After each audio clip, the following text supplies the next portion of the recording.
Well, Charlie, I imagine you're a little bit frustrated. Played a lot of the game with a man advantage, but couldn't break them down. Yeah. Well, that was clearly the issue today. As we say about this group, they run, they try, and they give everything. And today they just couldn't unlock a team who, to be fair, they were excellent with 10 men. That was also a team who's not given up on the season. They put their bodies on the line and they were really hard. I think lots of teams have found it hard to play against 10 men before, and they were very good at it. So you've got to give a lot of credit to them.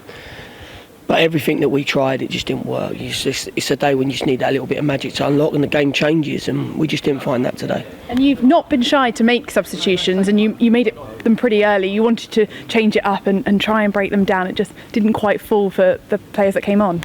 Yeah, and people looked tired. There was tiredness in the camp, but as I say, you can't use that as an excuse. And you've got.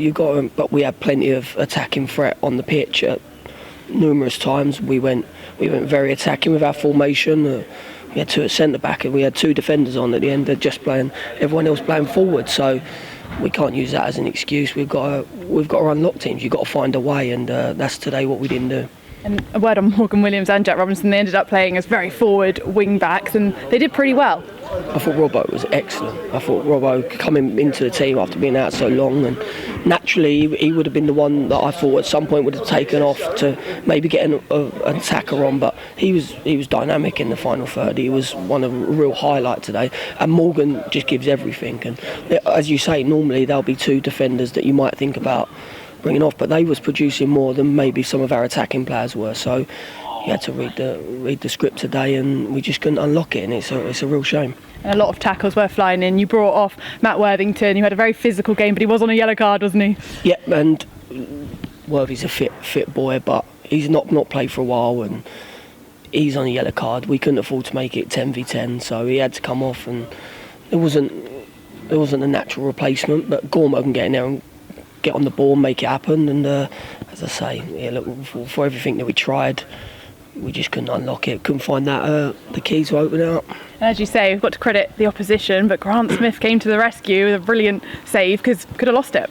Yeah, you can always do it. How many times have you seen it happen? And I was open to playing for the win, and we knew we might concede a chance. It was probably 50-50 who got the goal, really, but we've got to take them risks, because listen, as you say, there is nothing really to play for apart from a few points in the season, but they've got to show that they're not giving up on the season, and we've got to try and win the games till the whistle goes.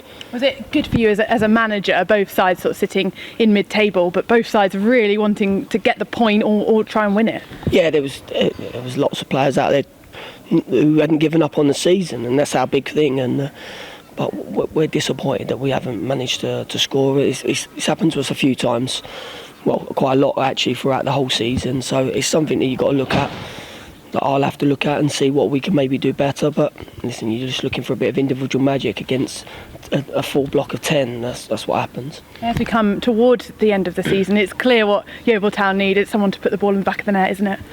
I think every team needs that. I doubt you'll see a team up the top of the table who hasn't got a striker who scored a lot of goals. So, listen, we've got some good strikers, and they've got a lot of ability. But today they couldn't unlock it, and that will be the biggest disappointment. We're going home tonight. And we've spoken a lot about defensively, but the defensive players haven't quite pitched in with the goals, have they? Had a lot of corners, and they just couldn't get on the end of them. I don't really. I can tell you our percentage, but I won't. But we haven't scored enough from set pieces. That's clear. Set piece today changes the game. They have to come out, and you end up getting 2 and 3 because you can get them on the counter attack. They have to come out. But listen, it's a group effort. You got defend as a team and you score as a team, and we did the one really well today, and maybe not the other. You haven't got the travelling for the next week, back home against Boreham Wood. Are you going to ring the changes again and just rotate as you come towards the last 2 games of the season? It'll be how they recover now, because obviously 2 games in 2 days is tough, and we've got injuries, we've got niggles, and we've got people who played today with knocks. But listen, we've got days to recover now, and we'll see who recovers best and who trains the best. And it's open for anyone. And as you see, I'm not opposed to making changes. And just a word on Charlie Wakefield. He's been suffering with illness. Do you hope that he'll be available next weekend? Yeah, we're hoping. He's in touch with the medical team, and we'll see how he reacts over the week. And yeah, it's a real shame not to have him in a minute, but hopefully get him better as soon as possible. Thanks for your time, Charlie. No problem.